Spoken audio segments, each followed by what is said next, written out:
Kad mēs zinām patiesību, mēs ātram tiekam skaidrībā. Pasaulē ir tūkstošiem dažādas mācības un filozofijas. Pat baznīcas ir dažādas. Katrā māca kaut ko savādāk. Viena atļauj netiklību, cits mācīt, citā atkal mācītājs nav tik svarīgs, ziedot nav vajadzīgs. Un ir jau, kur saka, pat elmnesu. Ticiet, kā gribiet, galvenais, ka tu esi kristietis. Jēzus par to visu teica tā. Tu nesā vārdu, ka tu esi dzīvs, bet patiesībā tu jau esi miris. Garīgi mirušajam nav nekā kopīga ar Dievu. Mums ir jātīrās no šīs pasaules. Ja mēs Dievu vārdu nelasīsim, neklausīsimies Dievs, ko devis mums cilvēkus, tad mēs nesapratīsim, ko mēs klausīties un kuru klausīties.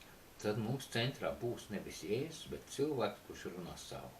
Tāpēc mums jāuzmanās, lai mēs netiktu apmuļķoti un neaizrautos ar nelikumīgām, bezdievīgām runām un lai neatkristu no saviem apgalvojumiem.